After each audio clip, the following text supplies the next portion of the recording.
Hi friends, बच्चों, संस्कृत सीखने के क्रम में हम बिल्कुल प्रारंभ से संस्कृत सीख रहे हैं। इससे पूर्व के ट्यूटोरियल में हमने प्रथम पुरुष के अनुवाद करने सीखे थे। अब तक हमने प्रथम पुरुष के प्रयोग को सीखा है। बच्चों, यह तो हम जानते ही हैं, एक वाक्य में कर्ता तथा क्रिया दोनों का महत्वपूर्ण स्थान होता है। तो प्रथम पुरुष का हमने जो प्रयोग सीखा है, इसी क्रम में आज हम सीखेंगे मध्यम पुरुष की अनुवाद करना। हम जानते हैं पुरुष 3 होते हैं। पूर्व के लेसन से संबंधित कुछ प्रश्न मैं आपसे करना चाहूंगी। बताइए, प्रथम पुरुष किसे कहते हैं? जिसके विषय में कहा जाए वह प्रथम पुरुष कहलाता है। वह वेदों वे सब सभी नाम। बच्चों, इन्हें सह सा तौ ते अथवा तहा तथा सभी नाम होते हैं। He, she, it, they and all names.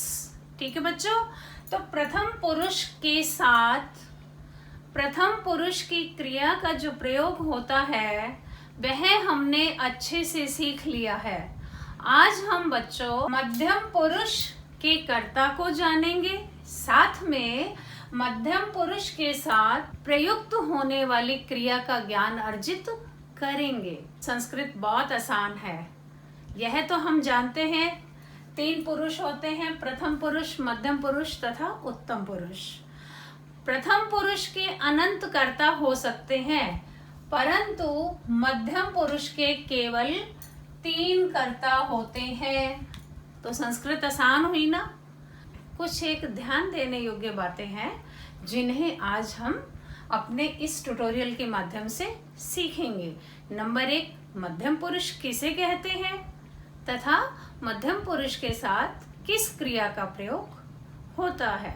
बच्चों, एक बार हम कर्ता को जानने के साथ साथ क्रिया रूप को भी जान लेते हैं। कुछ महत्वपूर्ण धातु हमने यहाँ लिखी है जिनके रूप एक समान चलते हैं। हंस, हंसना, टू लाफ, गम, गच, जाना, टू गो, पच, पकाना, टू कुक, रक्ष, रक्षा करना, टू सर्व और टू प्रोटेक्ट। पिब, जो कि बच्चों 4 लकारों में पिब रहती है तथा भविष्य काल में पा बन जाती है। पा, पीना, टू ड्रिंक।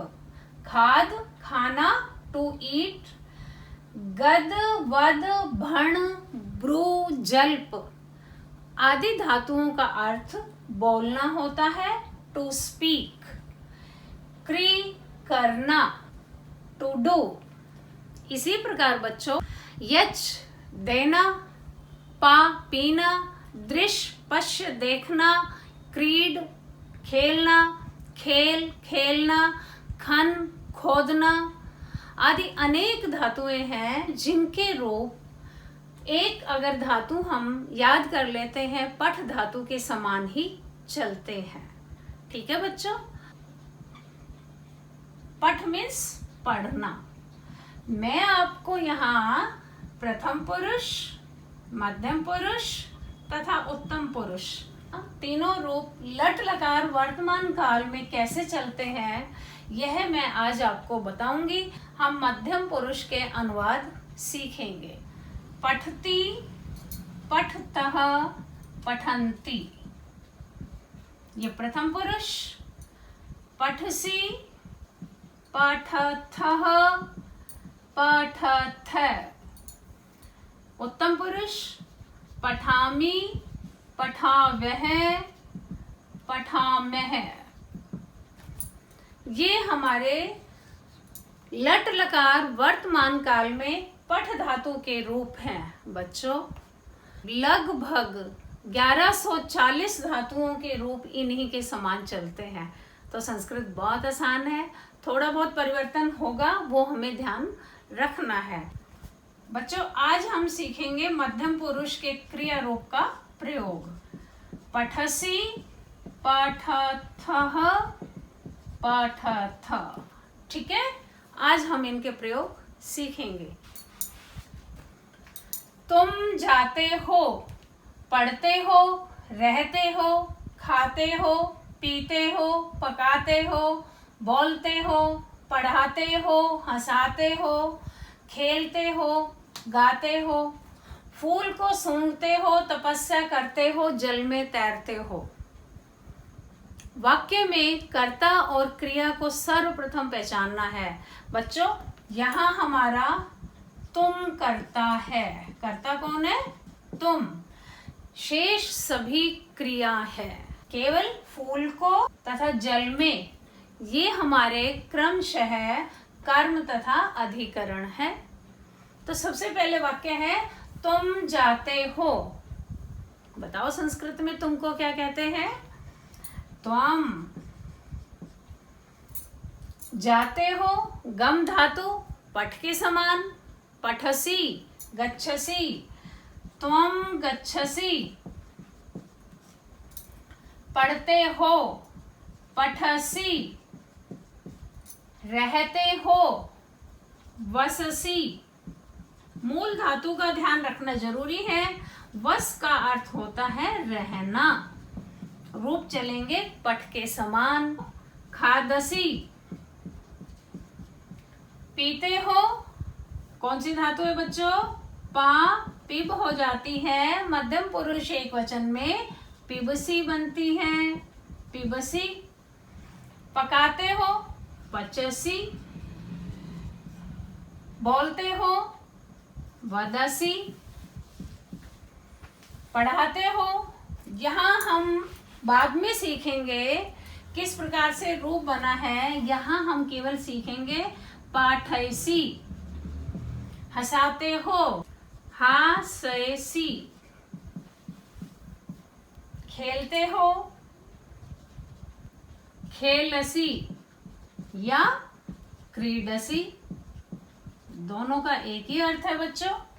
इसी प्रकार गाते हो, गायसी। बच्चों संस्कृत है ना आसान। त्वम गच्छसी, त्वम पठसी, त्वम वससी, त्वम खादसी, त्वम पिबसी, त्वम पचसी, त्वम वदसी, त्वम पाठयसी, त्वम हासयसी, त्वम खेलसी, त्वम क्रीडसी, त्वम गायसी। तो हमें कर्ता के साथ क्रिया का प्रयोग आ गया। You eat, read, live, eat. You cook, you speak, you teach,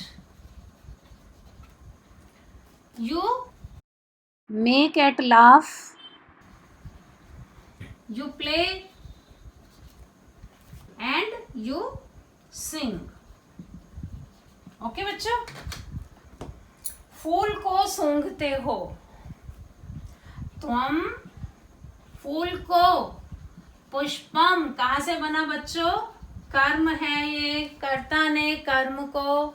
अब तुम के साथ कौन सी क्रिया आएगी? मध्यम पुरुष। मध्यम पुरुष में घ्रा धातु है बच्चों, सूंघना अर्थ में, जो कि जिघ्र बन जाती है। क्या बन जाती है? जिघ्र बन जाती है। इसके रूप बनेंगे त्वम पुष्पम जिघ्रसी। तुम पुष्प सूंघते हो।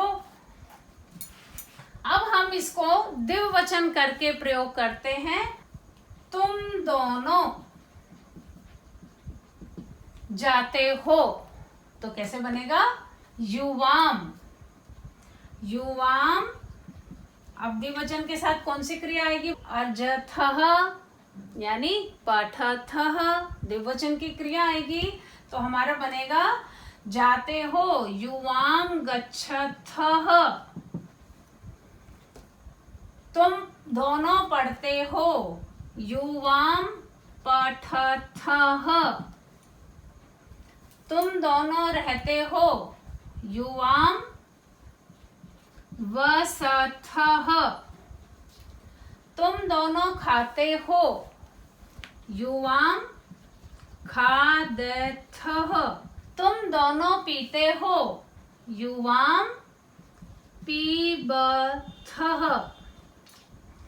तुम दोनों पकाते हो, युवाम, पकाने के लिए क्या धातु है बच्चों? पच धातु है। पच के रूप कैसे चलते हैं? पचति, पचतः, पचन्ति, यह हमारा प्रथम पुरुष। पचसी, पचथः, पचथ, यह है हमारा मध्यम पुरुष। तो द्विवचन युवाम के साथ क्या आएगा? पचथः, पचथः। खाते हो, पीते हो, पकाते हो, तुम दोनों बोलते हो, युवाम वदथः। तुम दोनों पढ़ाते हो, युवाम पाठयथः। तुम दोनों हंसाते हो, युवाम हास्यथः। तुम दोनों खेलते हो, युवाम क्रीडथः। तुम दोनों गाते हो, युवाम गायथः। आ गया बच्चों? समझ में आया? मध्यम पुरुष द्विवचन का प्रयोग इस प्रकार से हम करते हैं। अब ये कैसे बनेंगे? both of you go। बच्चों, in place of both of you we can say you both go। both sentences are right grammatically। तो बच्चों, युवाम पठथः, we will say both of you read। युवाम वसथः, both of you live। युवाम खादथः, both of you eat। युवाम पीबथः, you both drink। युवाम पचथः, both of you cook। युवाम वदथः, both of you speak। युवाम पाठयथः, both of you teach। युवाम हासयथः, both of you make at laugh। युवाम क्रीडथः, both of you play। युवाम गायथः, both of you sing। Okay बच्चों, अब आता है हमारा बहुवचन। बहुवचन में बच्चों यूयम होता है, तुम सब, यू। मध्यम पुरुष को पूर्ण रूप से देख लेते हैं। त्वम, तुम, यू, युवाम, तुम दो, यू बोथ, यूयम, तुम सब, यू। बच्चों, अब हम इन्हीं वाक्य को बहुवचन में करते हैं। जैसे तुम सब जाते हो, यूयम गच्छथ, यू गो। तुम पढ़ते हो, यूयम पठथ। यहां बच्चों विसर्ग नहीं आएंगे, ठीक है? You read. तुम रहते हो, यूयम वसथ, वसथ। You live. तुम खाते हो, यूयम खादथ, यू ईट। तुम पीते हो, यूयम पीबथ, यू ड्रिंक। तुम पकाते हो, यूयम पचथ, पचथ, यू कुक। तुम बोलते हो, यूयम वदथ, यू स्पीक। तुम पढ़ाते हो, यूयं पाठयथ, यू टीच। तुम हंसाते हो, यूयं हासयथ, यू मेक एट लाफ। तुम खेलते हो, यूयं क्रीडथ, यू प्ले। तुम गाते हो, यूयं गायथ, यू सिंग। तो बच्चों संस्कृत बहुत आसान है, हमें अनुवाद करते हुए कर्ता और क्रिया का ध्यान रखना है।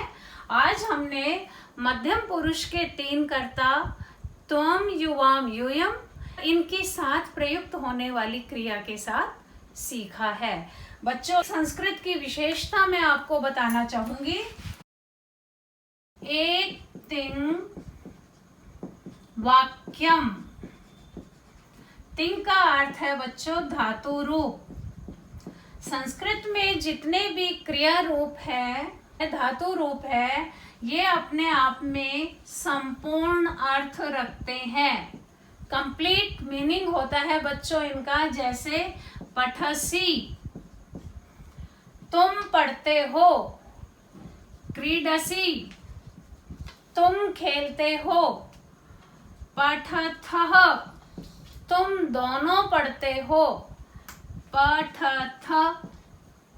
यदि हम इनके साथ कर्ता का प्रयोग नहीं करते हैं, तुम आदि का प्रयोग नहीं करते हैं, तो भी इनका अपने आप में संपूर्ण अर्थ होता है बच्चों। गच्छसि, रक्षसि, खादसि इत्यादि।